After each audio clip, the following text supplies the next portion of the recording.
سوال میں دعوت اسلامی والے اگر دعوت دے دیں کہ آپ ہمارے یہاں آئیں تو آپ جا سکتے ہیں؟ دعوت اسلامی والے اگر دعوت دے دیں کہ ہمارے پاس آ جائیں، ہماری بات سنیں، تو ان کی بات سننی چاہیے۔ دیکھو، یہ ہماری تبلیغی جماعت پوری دنیا میں گھومتی ہے، بولو تو پوری دنیا اس کی بات سنتی نہیں سنتی، تو آپ بھی بات سنیں۔ خواص، علماء، سمجھدار جن کا عقیدہ ٹھیک ہے وہ ان کی بات سنیں اور ان کو دوست بنا دے اور ان کے پاس جائیں۔ عقیدہ تو آپ کا ٹھیک ہے، صحیح ہے، شرک سے پاک ہے، عمل بدعت سے آپ کا پاک ہے، لہذا ان کو دوست بنائیں اور ان کی بات سنیں، ٹھیک ہے نا جی۔ اور بے ادبی، بد اخلاقی کسی کے ساتھ آپ نہ کریں، ان کی بات سنیں۔ آپ ان کو دعوت دیں، توحید و سنت کی دعوت دیں، پیار و محبت کی دعوت دیں۔ اختلاف کے باوجود ادب اور اخلاق کو نہیں چھوڑنا ہے، آپ نہیں چھوڑنا۔ دلیل کی طاقت گالی اور گولی سے زیادہ ہے، دلیل کی طاقت گالی اور گولی سے اگر آپ کا جو موقف ہے اور اس کی جو دلیل ہے وہ آپ نے بیان کر دی، سامنے والے کو رات کو نیند نہیں آئے گی۔ یہ ہمارے ساتھ بھی ہوتا ہے، صرف ان کے ساتھ نہیں ہوتا ہے۔ یہ کیا ہوتا ہے؟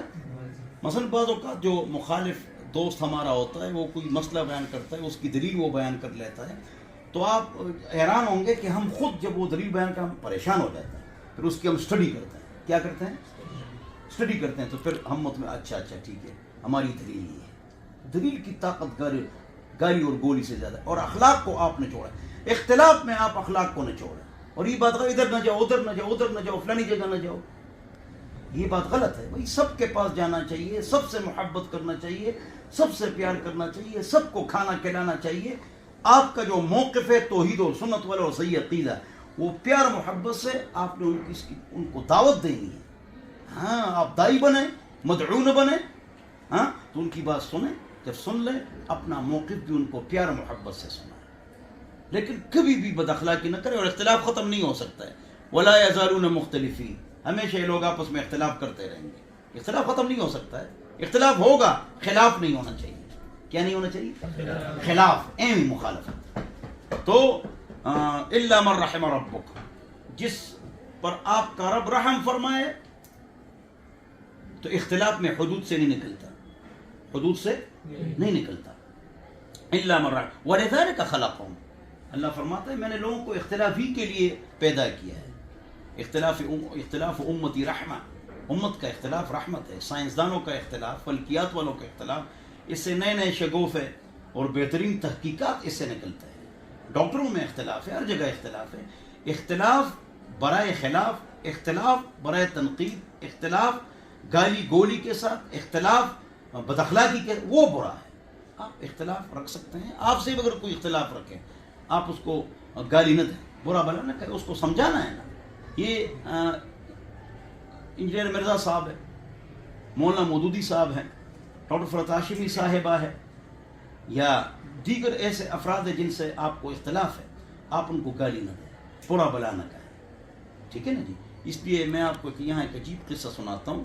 ایک تو یہ ہے کہ مولانا مودودی صاحب کے بارے میں مفتی تقی عثمانی صاحب نے کتاب لکھی ہے، امیر معاویہ کے بارے میں، عبارات اکابر، میں نے بھی لکھی ہے، عبارات اکابر اور امیر معاویہ۔ اور انجینئر مرزا صاحب کہو، گالی کیوں دیتا ہے؟ اس سے تو وہ ٹھیک نہیں ہوگا، آپ گالیاں دیں گے، من کی گالیاں دیتے ہیں، معلوم و دلیل آپ کے پاس نہیں ہے، اس لیے گالیاں دیتے ہیں۔ صحیح طریقے سے بات کرو۔ تو انجینئر مرزا صاحب نے جتنے بیانات کیے، اس کے سارے بیانات میں خلافت و ملوکیت سے اس نے لیا ہے، اور اس کا جو حاشیہ ہے اس میں جو دلائل ہے امیر معاویہ کے خلاف نعوذ باللہ، یا حضرت عثمان کے خلاف نعوذ باللہ، تو اس کے جوابات میں نے دی کہ یہ روایت آپ کی موضوع ہے اور یہ ضعیف ہے، اور یہ مطلب آپ نے غلط بیان کیا ہے، ہاں، اور یہ ہے ہی نہیں۔ کتاب وقاص رفیع کے نام سے میں نے چھاپی ہے، تو میں آپ کو، میرا شاگرد تخصیاں کیے، میری نگرانی میں لکھا ہوا ہے۔ تو آپ ادب کا پہلو نہ چھوڑیں، اس میں نے کہا یہ غلط ہے، یہ غلط ہے، یہ آپ نے سخت الفاظ استعمال کیے۔ مولانا مودودی صاحب کا جو ادب کیا ہے شیخ تقی عثمانی صاحب نے، سبحان اللہ، ادب۔ اس پر میں آپ کو قصہ سناتا ہوں۔ غلام جیلانی برق، یہ منکر حدیث تھے، وہ ٹاپ کی کتابیں اور اب تک چھپ رہی ہیں، اور زبردست کتابیں ہیں، 1 2 3۔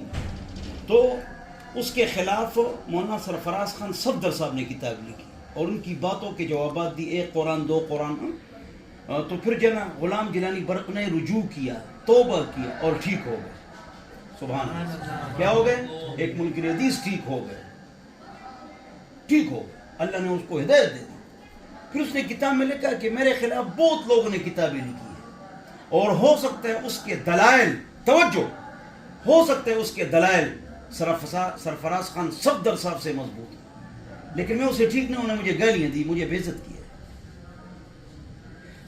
سرفراز خان صفدر صاحب کے دلائل بھی مضبوط تھے، لیکن اس نے جو ہے میرا ادب کرتے کرتے مجھے بات سمجھائی ہے، تو میں نے اس کو دل میں بٹھایا اور میں ٹھیک ہوں. بڑی بات ہے، بڑی بات ہے، بڑی بات ہے، بڑی بات ہے. تو یہ کیا چھوٹے چھوٹے بچے بیٹھے ہوئے ہیں ہاں، اور کچھ بڑے ہیں وہ ان کو بتاتا ہے یہ کلپ بتاؤ، یہ کلپ بناؤ، یہ کلپ بناؤ. وہ بیٹھے ہوئے ہیں اور مطلب یہ ہے کہ بس آگے اشارہ سمجھو پورا فیس بک کو برباد کر دیں. ہم تو غلط کام نہ کریں، مجھ سے بھی غلطی ہوگی، نہیں کہ میں انسان ہوں مجھ سے، لیکن آداب کردار اس کا خیال رکھو. اس لیے کہ یہ بات ہے آپ لوگوں کو دیکھ کر کرتا ہوں، توجہ سے سنو. ہماری حکومت کیوں نہیں ہے پتہ؟ ہماری حکومت اس لیے نہیں کہ ہمارا غلبہ نہیں ہے. ہمارا غلبہ کیوں نہیں ہے پتہ؟ اس لیے کہ ہماری قوت نہیں ہے. ہماری قوت کیوں نہیں ہے؟ ہمارا اتفاق و اتحاد نہیں ہے. اتفاق و اتحاد کیوں نہیں ہے؟ تقوی نہیں ہے. تقوی نہیں ہے، حب جائے اور حب مال. اگر ہم یہ معمولی اختلافات کو چھوڑو، مشترکات پر اکٹھے ہو جاؤ، مشترکات پر، تو دین ترقی کرے گا. لیکن ہم نے یہ کرنا ہی نہیں. دور کے کفار اور قریب کے ہمارے حکمران یہ بہت خوش ہوتے ہیں کہ مولوی آپس میں لڑتے ہیں، مردے سنتے ہیں نہیں سنتے ہیں، ہم حکومت کریں گے. بہت بڑی پارٹی ایک طرف ہے تو چھوٹی چھوٹی مولویوں کی پارٹی دوسری طرف ہوتی ہے، تو اس مولوی کو ہرا دیتے ہیں، کمزور کر دیتے ہیں. سمجھ گئے اشارہ؟ اچھا پھر اگلے سال اگلے 5 انتخابات میں وہ مولوی اس طرف ہوتا ہے، کیونکہ سارے چھوٹی پارٹی اس طرف ہوتی ہے. دن رات ان کی غیبتیں کرتے ہیں، چغلیاں کرتے ہیں، مخالفت کرتے ہیں. چھوٹی چھوٹی پارٹیاں اس بیچارے کو خراب کر دیتے ہیں. وہ یہ بولتا نہیں، میں بولتا ہوں، وہ نہیں بولتا. ہم یہ کرتے ہیں. ایک ایک ہمارا عالم 50,000 ہزار ووٹ لے لیتا ہے. چھوٹی پارٹی کا فلانا اور فلانا اور فلانا نام نہیں لیتے ہیں، وہ 500-600 ووٹ لے کر 1,500 اپنے عالم کو گرا دیتے ہیں. بہت بری بات ہے. ہمارے اختلاف جتنا بھی ہو، مشترکات پر ہم متحد ہو جائیں اور اپنی ذات کو پیچھے کریں. میں یہاں پر مولانا کی بات کرتا ہوں. مولانا لوگ کہتے ہیں مولانا ایسے اور مولانا ایسے. یہاں میں ایک خاص بات بتاتا ہوں، توجہ سنو. حجاج بن یوسف نے محمد بن قاسم کو بلایا. آخری بات، اہم بات، اس کو کیا کہے؟ لوگوں نے کہا یہ آپ کو قتل کرے گا، آپ اس کے داماد ہیں، آپ اس کے کمانڈر ہیں، وہ آپ سے متاثر ہو گیا کہ یہ تو پورا علاقہ لے لے گا، میری حکومت کو خطرہ ہوگا، یہ آپ کو قتل کرے گا، ہم آپ سے ملتے ہیں، مت جاؤ. کرے نہیں، میں مسلمانوں میں اختلاف نہیں چاہتا، جماعت کو نہ چھوڑو، بڑی جماعت کے ساتھ رہو چاہے اس میں جتنی غلطیاں ہوں. تو پھر کیا ہوا پتہ ہے؟ انہوں نے قاسم وہاں چلے گئے. لوگوں نے کہا آپ کو قتل کرنا ہے. انہوں نے قاسم کو حجاج بن یوسف نے قتل کر دیا اور قیمہ بنا دیا، ٹکڑے ٹکڑے کر دیا. لیکن محمد قاسم نے، اگر آپ کا لیڈر حجاج بن یوسف ہے تب بھی اتفاق کو مت توڑو، محمد بن قاسم کی طرح ذات کی قربانی دے.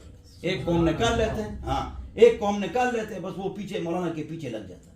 اللہ کے بندے. ہاں اسی طرح خالد بن ولید کو حضرت عمر نے ہٹایا نہیں ہٹایا، دوسرے کو رکھا. لوگوں نے جو چھوٹے چھوٹے تھے انہوں نے باتیں کی. خالد بن ولید نے کہا میں مسلمانوں میں اختلاف نہیں چاہتا. کیسے ان کو ہٹایا پتہ ہے؟ خالد بن ولید کو کیسے ہٹایا؟ اور دوسرے کمانڈر کو رکھا ہے، العاص اس کو رکھا ہے. اس طرح ہٹایا کہ یہاں پر چادر ڈالو اور کھینچو اور پیچھے صفوں کے پیچھے اس کو پھینک دو، ختم کرو. یہ ساتھ صرف ہٹایا نہیں، عہدہ ختم کر دیا، اس کو لوگوں کے سامنے ذلیل بھی کر دیا. لیکن یہ وہ کتنی انتظامی تربیت. تو حضرت عمر کے ساتھ تھی. سبحان اللہ، سبحان اللہ. دیکھو اور بڑے کون بنے؟